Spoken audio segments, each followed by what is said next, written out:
Today, we're going to be installing seat covers on a BMW K1600GT motorcycle seat. Our customer actually provided these seat covers to us, and I really I like them. They're good. They look like a good quality seat cover. Usually what we do when the customer comes in is we slide these on, make sure it looks like it's going to fit before they leave. If it looks good, which these ones did, we said, good deal, we'll put them on for you. These here are from Tappezzeria Italia. They like motorcyclists, respect for bikers. So these here are actually, they're nice. It's a thicker material. They actually went through and they heat sealed all the stitching, so they're waterproof, a lot stronger too. And all in all, it looks like a really good seat cover, so I'm kind of excited to put these on. One thing I recommend is, one, if you want to do this, this is a step-by-step how-to video on how to install them, and hopefully it helps you out. But I do highly recommend going to a professional shop and having them do it. There's a lot of things that are overlooked when you're doing at home. Like we have pneumatic staplers, we use stainless steel staplers. At home, you're usually using a little handheld clicker thing, which is a nightmare to use. We have heat guns. A lot of guys at home are using hair dryers, and the heat guns get a lot hotter. There's a lot of little things like that that are overlooked. And also, when you're spending 10, 20, 30, 40, 50, 60, $70,000 on a motorcycle, you really want it to look good. I mean, I wouldn't want it to look bad. Some people will put these on, they'll be wrinkly, and they're proud of it, and they're happy that they did it, but a lot of times their friends start making fun of them, saying, you know, what did you do? Who did that? And then after a few weeks of that, they end up going to a professional, having it redone, which you're paying extra work now to have it removed and put back on again. Anyways, with that said, we're going to take you through the process. We slid these on. Again, they do look like they're going to fit well. I'm excited. We're going to go through and strip these seats down and put the new covers on it. Okay, so when you're removing the staples, we use a staple remover and scissors. A lot of people use screwdrivers at home. You got to be careful because you could slip off, stab yourself, or rip the seat, and you don't want to do that. Also, which this is a really good example of a difficult seat to remove staples from, because if you remove staples this way and you do this type of action, you're going to rip the seat cover on the edge of the seat. We take all of our staple remover tools and actually file over the edges and polish them so that it's less chance of it, because if you look how they are when they're new, it's a really sharp edge, and that's definitely going to rip it. Normally you're going to want to try to come in from the inside and you avoid all that, but because these are on here, it's a little more difficult. So I'm going to get this tool underneath it, and it has two little teeth, like a snake teeth, and you get one side under and you just twist it, one side under and twist it, one side under and twist it.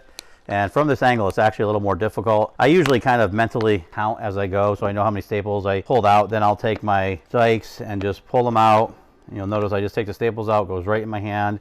If you drop a staple on the table, especially the carpeted tables, we use the carpeted tables because it's softer and less chance of scratching the material. But if a staple gets in there, it gets wedged in there, and then when you spin the seat cover around, it could actually rip it severely, and you don't want to do that. So we're just going to go around, oops, I dropped one there, and we are going to pull out all these staples, and we're going to make sure they come out and go directly into the garbage.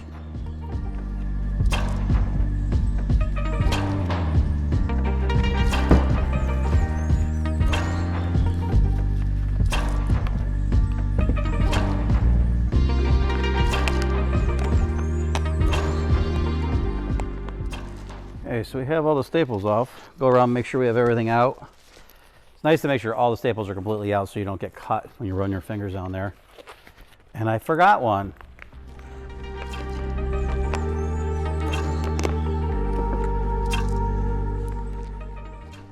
Okay, once the covers are off, what I like to do is obviously make sure there's no staples anywhere on here. Normally, I'll actually have another table or a piece of cardboard underneath here to make sure there's no staples that are removed or that we remove that fall onto that. And this is our final assembly table, so we shouldn't be tearing down seats on it. Sorry, my bad. Now what I do is I go around, I'll just look at the edges, make sure there's no foam broken. This is a fairly new seat, so we're pretty good here. This one here is good.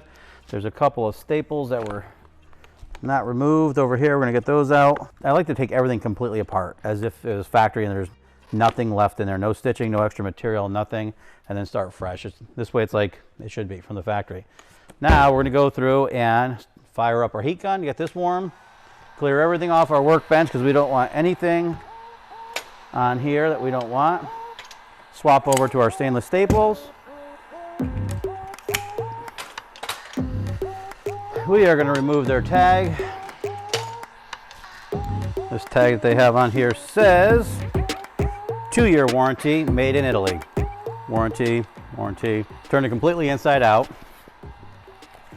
We are going to make sure these are, actually we're not going to make sure, these are going to stay in. I just wanted to make sure there's no extra material. We want a kind of a tight pointiness. Well, I'm worried about that. No, it's pretty good. So we'll keep that in because we want these to be nice and tight. I'm going to warm it up a little bit before we even put it on. We do a lot of seat covers. These are very nice looking seat covers, to be honest with you. I don't know how the heat seal being over the stitching that far is going to, if it's going to show through or not, but shouldn't. We got this warm. I'm going to put the front points on first, as those are going to be the biggest challenge for us. Pull those in, make sure they're tight. Very nice fit already right off the gate. Pull these tight. So now a lot of people, like I said, will buy these seat covers and then they'll ship their seats to us and have us put it on, or they could have us make them seat covers. What's nice is some of these companies that make these seat covers, they're more production oriented. So what they'll do is they'll actually have a lot of these in stock for a lot less money, and then it's a better bang for your buck. And it's quicker for us as we just throw them on like you see here. So what I'm doing here is I'm just making sure everything's centered. We got these 2 points here. Make sure everything is centered on the bike seat, and then I'm going to take this. You can see they actually have their center point right here. You can see that. So what we're going to end up doing is wrapping that around and making sure that center point goes right to the center of the bike. And most European bikes actually have center alignment pins, which this one does not. Actually, these are the center. They have 2 of them in the center. So we're going to bring it right to the center of this point here. Make sure it's lined up. Make sure our stitch is going across this edge well.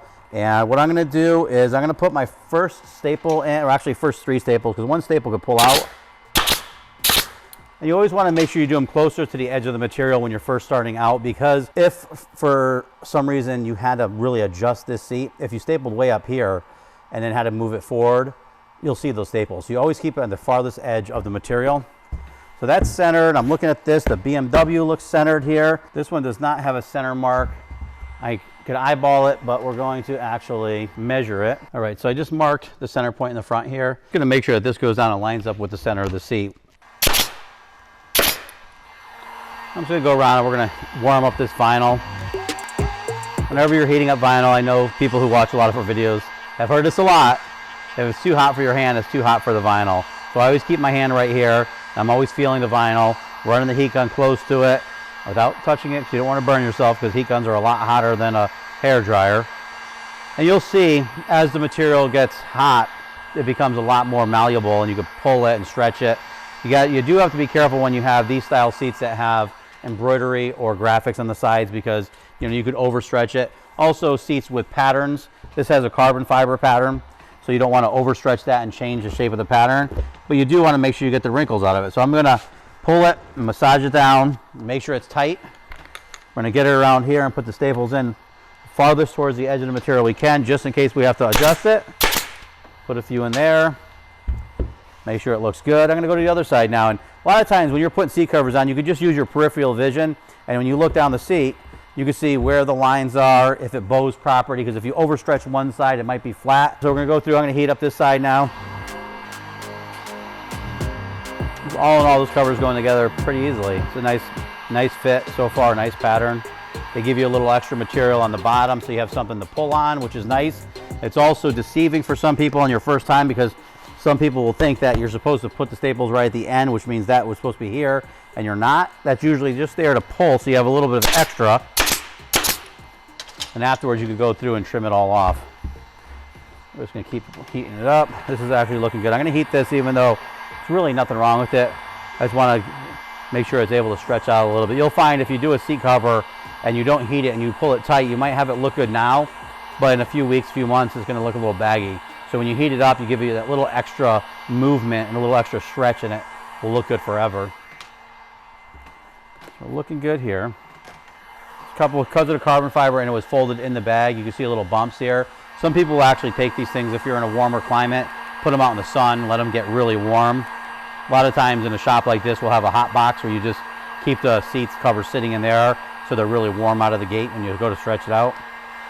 So this here, I'm just warming up. Very mild.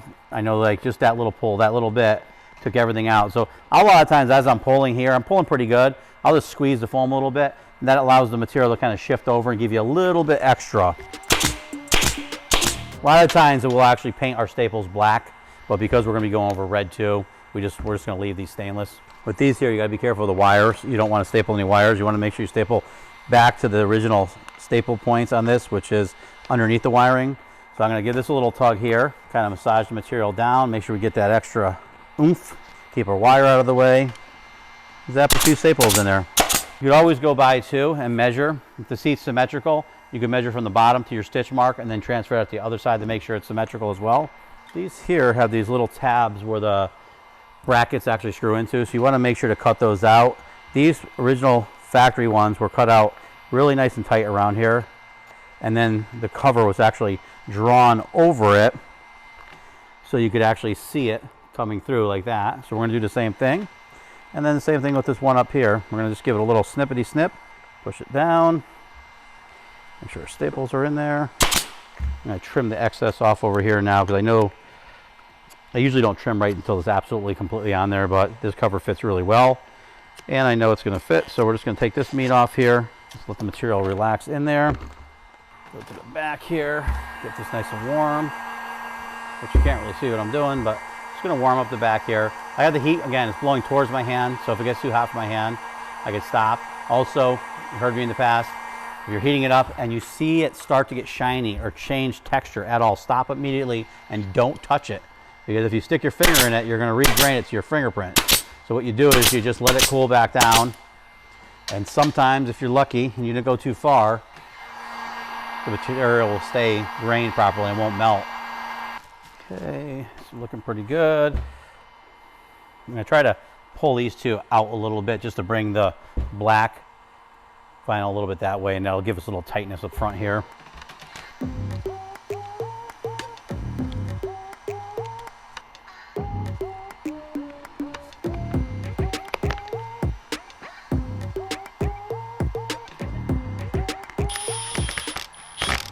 Okay, everything looks good. Let's move on to the next part. I'm going to do the same thing. Always make sure there's nothing on your table. Check your table. I'm going to turn this inside out. Or turn the back inside out. I'll look in the back here and see if there's a couple little wobbly things I might want to trim out. Actually, this goes underneath it, so we should be good. Okay, so we got this inside out. The reason I didn't put the tips inside out is because you kind of want to have a nice sharp point at these tips, and they did a good job sewing these, and they have their little safety stuff in there. Safety stuff, I don't know what I'm talking about, but anyways, you get the nice point in there, and we can slide that over the tips. Sometimes on these I'll actually put a little piece of plastic over the tips so it slides on easier. We're going to see how this one goes without that. So let's kind of warm it up again, warm and cozy, a little snuggly with this seat cover. Slide the tips over first. See how they go on. If they slide right on, great, no plastic. If they don't, we'll have to add some plastic.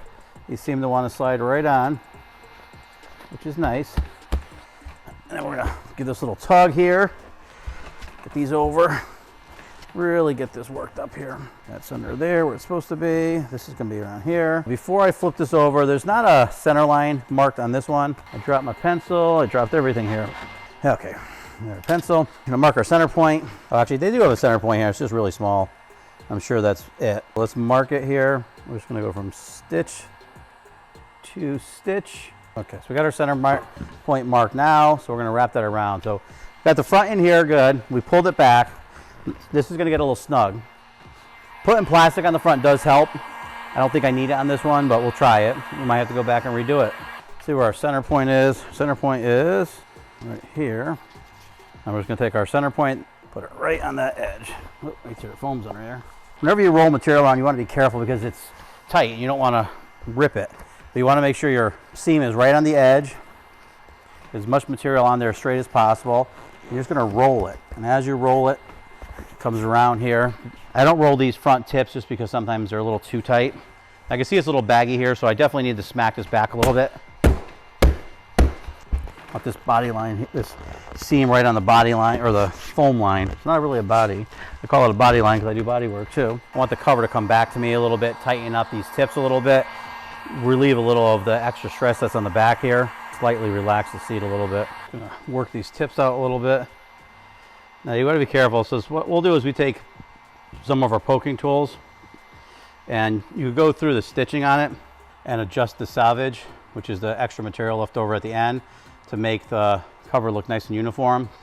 When you do these, if you do these, you go between the threads. You don't cut a thread, you don't poke a thread, you don't poke the material, you slightly go in between the threads. I don't recommend this to you because one of you is going to go on there and they're going to end up poking a hole in the material. They're going to rip a thread. You're not going to have a sewing machine. You're not going to be able to fix it. And then you're going to be mad at Ed. And I don't want you mad at me. So if you don't feel confident, don't do it. Okay. Those tips look pretty good. Seat moved back a little bit. Now what I want to do is I'm going to staple the center points. Grab our center points, which this center point is way off. I don't know how I did that. It doesn't look way off, but it looks way off here. Now it's right on. So all I'm doing is I want to, as you're pulling this, you want this edge to be nice and even. So wherever your stitch line is, you want that to kind of just be straight. So I'm just going to kind of pull this down as I go. You don't want to distort the foam because on some of the softer foams you could overstretch it and flatten out the foam. And we're not here to do that. We're just here to make a nice straight edge. You see from being folded, there's some creases in here we want to get out. We're going to warm that up. When you have areas like this, don't warm that up like that. What happens if you warm that up, you could overheat the material and make lines in it. So what I'm doing is I'm worrying about this little tiny wrinkle back here, and I'm worrying about this back edge. Once this back edge is good, we'll worry about those wrinkles. So this is good. I'm just going to kind of stretch this and pull this back. And because there's some puckers going around here, which is pretty common on some of the seat covers, I'm just going to pull that seam. As you pull that seam, you'll take a lot of that puckeriness out. Sometimes puckers like that will come out on their own just from the heat and stuff, but my philosophy is if you get it out now, it's never there. So now because we have these wrinkles here, what I'm going to want to do is I'm going to heat this up. But I'm also going to pull this. So see that? Just by pulling that, those wrinkles are out. Now when I heat it, I don't have to worry about setting those wrinkles in place or overheating them and making them have a funny line through them. Because my heat gun's been going for a while, it's pretty hot now too, so you got to be really careful and move fast. It's also a warm day out, which is nice. Now I'm just going to gradually pull this. Give it a little bit of tug around the corner.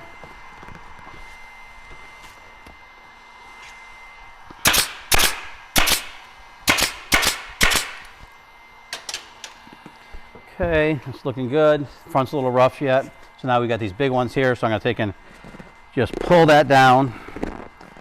Get rid of those wrinkles. They're pretty much gone. Now we're going to heat it up. I'm holding it tight and taut. All right, so I had a little pucker here. I might be repeating myself because I didn't have the microphone on. Just going to work this out. This was from being folded up in the box. What I was saying is when you're pulling vinyl, you want to make sure you pull the seams. If you try to pull from the material side of it and there's puckers in it, it's not going to do anything. You need to pull, stretch from front to back to get any of those puckers out. These seats really did not have any. They were very good quality, very nice stitching. Kudos to this company, which I'll put a link to them in our description. It's not a paid advertisement or any of that stuff. I just want to show people, because we have a lot of customers who buy seat covers, and you get to see what they look like, what's involved, and if it's worth buying or not. I highly recommend these guys. And I enjoyed putting their seat cover on. I have no problems with them. Great quality, nice look. Got that carbon fiber look. There we go, pulled that wrinkle out. I kind of rambled a little bit about some nonsense. But this company here, I think I said, where did I put their little tag? Oh, what's funny is in the middle of doing the video, my tools fell in the garbage can because they're too close. So then I went and had to search through the garbage can for my tools. So I lost their label that we had on here with their sticker because I dropped when I dropped it in there. We had just had sausage and peppers in the garbage and it didn't look too favoring on their nice pamphlets. But Tappezzeria Italia motorcycle seats, pretty good. Hope you like them. If you have any questions, just ask me in the comments below. We'll try to help you out.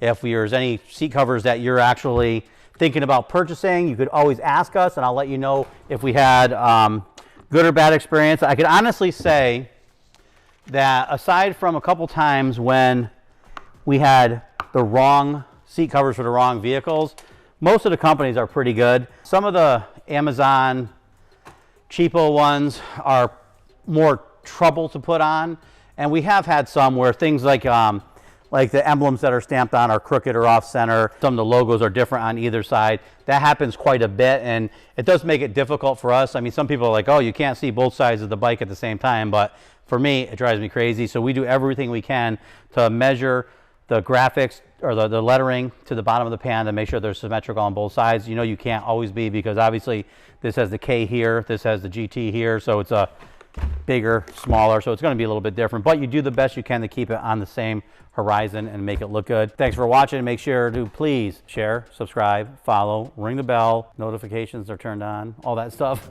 Anyways, thanks.